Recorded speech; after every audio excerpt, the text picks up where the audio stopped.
안녕하세요. 와인 마신 아톰 이준혁입니다. 네, 오랜만에 저희가 다시 스튜디오로 돌아왔죠? 네, 지난달에는 샴페인 서울 스칼러십으로 샴페인에 출장을 다녀왔고 이번 달은 또 도멘 비조 2022 빈티지 VIP 테스팅이 있어서 다시 프랑스에 출장을 다녀와 아주 바쁘게 지냈습니다. 오늘은 조금 어떻게 보면 심각한, 좀 무거운 주제라고 볼 수 있겠죠? 오늘은 최근 가열되었던 와인 시장의 가격과 이 가격을 조절하기 위한 생산자들의 노력 그리고 가짜 와인에 대한 부분을 함께 이야기해 보려고 합니다. 가짜 와인의 경우 작년, 재작년부터 여러 경로를 통해 이야기가 나왔던 것인데 이것을 어떻게 전달해 드릴까 고민하다가 오늘 촬영을 하게 되었습니다. 팬데믹 이후에 부르고뉴 탑 생산자들과 샴페인의 탑 생산자들의 가격이 아주 가파른 속도로 상승을 하고 있습니다. 이는 팬데믹 이후 원자재 가격 상승과 물가 상승, 거기에 물류 비용까지 오르다 보니 와이너리에서도 어쩔 수 없이 가격을 조금씩 인상하고 있어요. 가격 변동이 없는 생산자들이 거의 없을 정도니까요. 그리고 이제 특정 와이너리들의 가격은 정말 놀라울 만큼 가파른 상승 곡선을 그리고 있는데 상황에 따라서는 부정적인 모습만 부각이 되니까 대체 왜 이런 상황이 일어나게 되었는지 천천히 알려드리고자 합니다. 우선 르루아와 다큐멘터리 촬영을 하면서 스타일의 변화를 주고 날아오기 시작한 아르노라쇼와 샤를라쇼부터 살펴보도록 하겠습니다. 샤를라쇼는 제가 예전부터 말씀드린 생산자인데요. 최근 몇 년 사이에 크게 주목을 받으면서 어마어마한 가격 상승을 보여준 와이너리입니다. 사실 아르노라쇼의 경우 샤를라쇼가 물려받고 난 뒤 바로 가격이 이렇게 오르지는 않았어요. 제가 근무하고 있는 크리스탈 와인에서 샤를라쇼의 첫 번째 빈티지인 2018 빈티지를 처음 수입할 당시만 하더라도 시장 가격은 이렇지 않았습니다. 제가 어제 5월 20일 와인서처를 한번 검색해 봤는데 오랜만에 부르고뉴 알리고떼의 경우 첫 번째 빈티지인 2018 빈티지의 가격이 약 1198불, 어제 환율로 치면 157만 원이더라고요. 물론 이 가격은 세금 별도 가격입니다. 이 와인의 경우 크리스탈 와인에서 2020년에 소매 가격 기준으로 판매된 가격이 12만 8천 원이었거든요. 그럼 그때 가격과 비교하면 불과 3, 4년 사이에 거의 12배가 넘게 오른 것인데 이건 좀 너무하지 않나 싶기는 해요. 물론 이제 2020 빈티지부터는 와이너리 출고가도 인상이 되었습니다. 그리고 2017 빈티지부터 날아오기 시작한 아르노라쇼의 경우 국내에서 샹볼 뮤진이나 보노마네, 리생조르지 이런 이제 빌라지코 와인들은 12만 원, 13만 원 정도면 얼마든지 그것도 원하는 수량만큼 구입이 가능했었거든요. 물론 2017 빈티지부터 스타일의 변화를 주며 아주 매력적인 캐릭터를 지닌 와인을 생산하고 있지만 아무래도 르루아의 이제 제자라는 타이틀까지 붙으면서 시장 가격은 정말 믿을 수 없을 만큼 급격하게 상승을 했습니다. 사실 르루아의 샤를라쇼는 그래요. 멘토다. 멘토라고 하는데 어쨌든 다큐멘터리 찍으면서 3개월 동안 빡세게 배웠으니까 와인 만드는 스타일을 지금 르루아하고 거의 동일하게 만들고 있으니까 바뀐 거죠, 완전 와인 스타일이. 사실 아르노라쇼 2018 빈티지와 샤를라쇼의 2019 빈티지가 이제 2021년 시장에 출시되자마자 말 그대로 가격이 우상향으로 이제 폭등하기 시작했는데 출시 가격은 낮았지만 시장 가격, 즉 거래되고 있는 평균 가격이 급격하게 오르다 보니 샤를라쇼도 고민이 생긴 거예요. 자기가 의도하지 않게 시장 가격이 너무나도 올라버리니까 또 이것이 문제가 된다는 것을 알기에 샤를라쇼가 고민을 하다 두 가지의 방법을 생각해 냈습니다. 첫 번째는 시장 가격이 너무 올라 가격 컨트롤이 되지 않는 것을 방지하기 위해 개인에게 판매하는 와인샵의 배정을 아예 막아버렸습니다. 즉 레스토랑에만 와인을 공급해서 와인을 투자의 대상으로 바라보는 게 아니라 와인을 좋아하는 애호가들이 자신의 와인을 즐기는 것에 초점을 맞추기 시작을 한 거죠. 그래서 이제 샤를라쇼의 경우 2021 빈티지부터 아르노라쇼는 2020 빈티지부터 전 세계 모든 수입사에게 오직 온 채널, 즉 레스토랑과 바에만 와인을 공급하라고 정책이 정해져 대부분 그렇게 따르고 있겠죠. 그럼 샤를라쇼 같은 경우에는 이제 와인을 좀 이렇게 투자, 금 같은 대상으로 보는 게 아니라 좀 마셔라 뭐 이런 거에 초점을 두고 있는 건가요? 네, 맞습니다. 그래서 사실 와인이 오르는 것을 좀 경계를 하는 거죠. 그리고 이제 와인을 좋아하는 사람들이 즐기기가 어려운 가격대로 가보니까 그걸 이제 컨트롤 하려고 하는 건데, 그래서 이제 한국도 다른 나라들과 마찬가지로 이제 레스토랑, 호텔, 와인바 등에서 테이크아웃은 안 되고 현장에서 이제 마실 수만 있게 하는 거죠. 왜냐면 2차, 3차 판매가 아예 되지 않게 막 가서 이제 가격을 조절하는 것이죠. 샤를라쇼의 경우에는 와인이 한국에 도착하는 가격을 정확하게 알고 있고 거기에 세금이 몇 %인지, 그리고 이제 어느 정도 가격이 업장에 공급되는지, 그리고 크리스탈 와인에서는 몇 %의 마진을 무는지 모든 공정을 다 알아요. 굉장히 좀 섬세하게 컨트롤하려고 하는. 그렇죠. 어느 가게에 몇 병이 들어가는지까지 저희가 리포트를 다 하니까요. 시리얼 넘버까지 다 써가지고. 그게 사실 맞는 거예요. 저희 뭐 샤를라쇼뿐만 아니라 뭐 셀로스라든지 제롬이라든지 아무리 뭐 탑 생산자라도 다 리포트를 해요. 저희가 작년 매출 총이익이 43% 정도 나왔거든요. 43%의 마진을 기본적으로 본다는 건데 뭐 대충 그 선에서 이 정도 마진을 보고 팔겠다 이야기를 하는 거죠. 뭐. 영업이익 아닙니다. 매출 총이익입니다. 매출 총이익은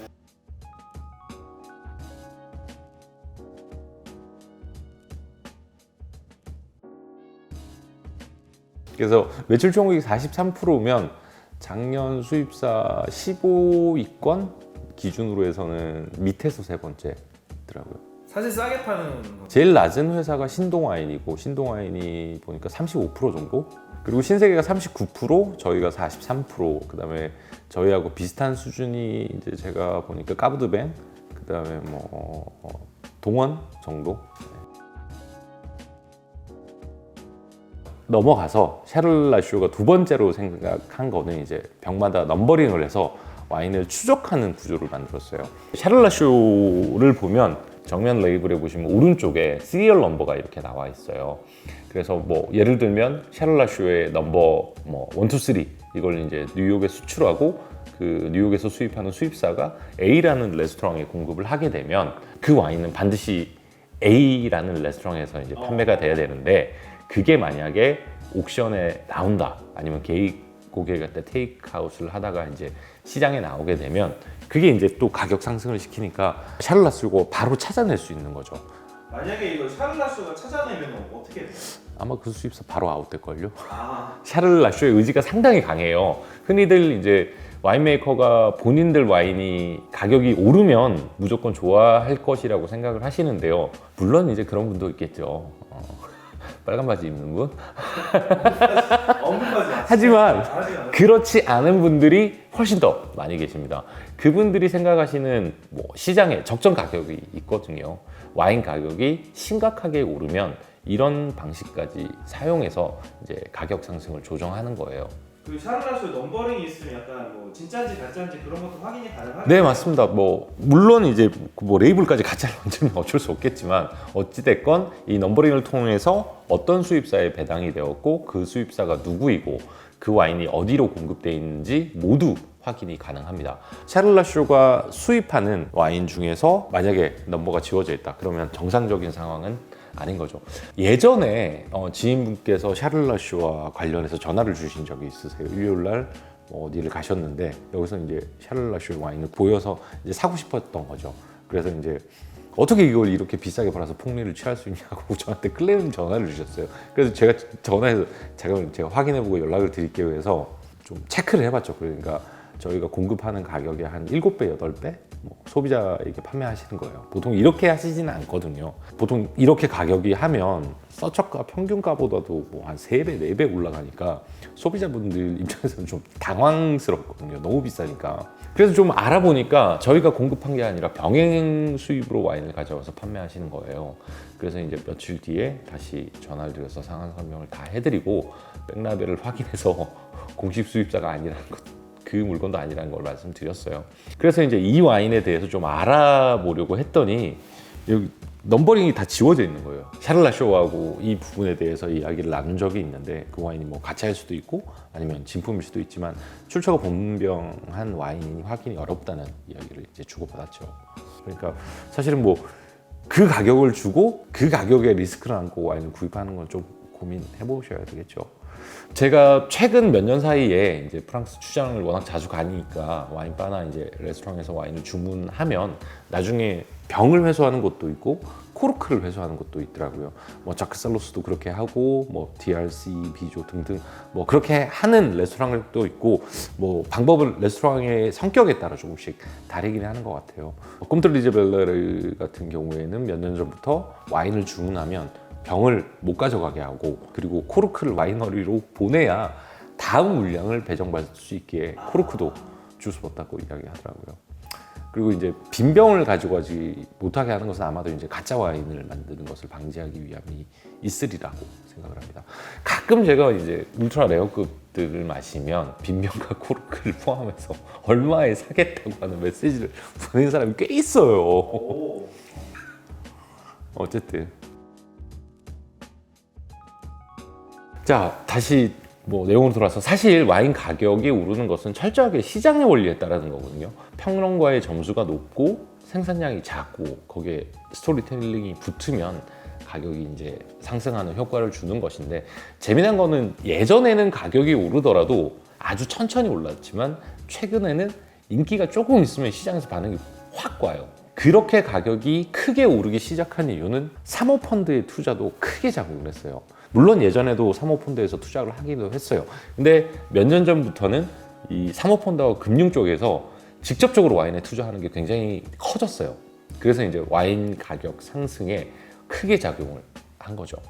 최근 몇 년 동안 이제 정말 많은 양의 현금이 펀드를 통해서 와인 시장에 들어오게 됐거든요. 그 돈이 이제 와인을 사버린 거죠. 예를 들어서 부르고뉴에 있는 이제 소식통에 의해 들었던 이야기는 예를 들어 이제 샤를라쇼의 알리고 때 2019 빈티지가 처음에 시장 풀렸을 때는 100유로대 한 중반 정도 됐었대요. 근데 이제 사모펀드들이 가격에 관계없이 와인을 계속 찾는 거죠. 와서 야 이거 얼마냐? 그럼 뭐 300유로. 근데 일주일 지나서 다시 와서 또 있냐? 그럼 400유로, 500유로, 600유로 이렇게 가격이 계속 올라도 구입을 하니까 한때 이제 시장 가격이 뭐 1,500불, 1,600불, 1,700불이 넘어가기도 했었죠. 10배 오르는.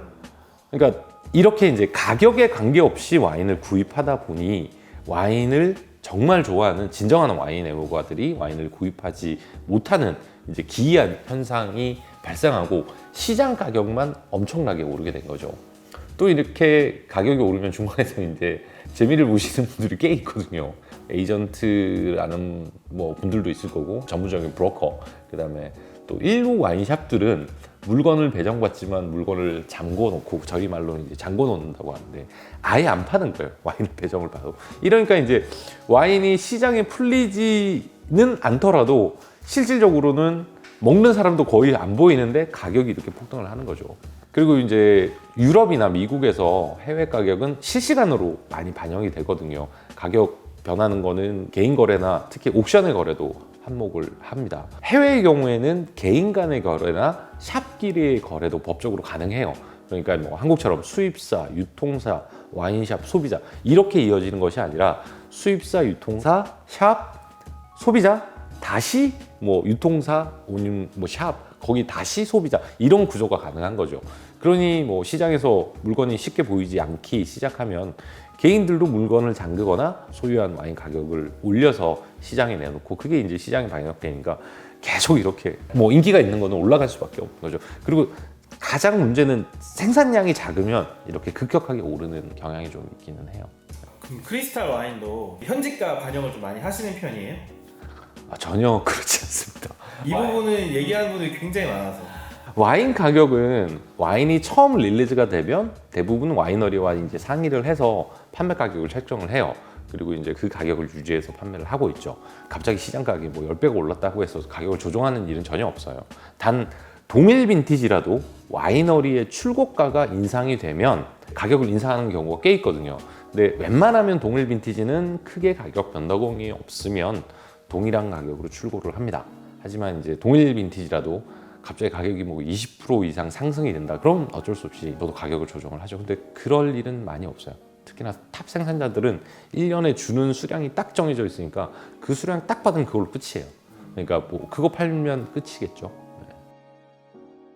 저희가 이 얘기를 하다 보니까 진짜 가차 와인의 끝판왕 네. 비조와 DRC가 생각나요. 아. 그것 때문에 제가 뚜껑이 좀 많이 열렸었죠.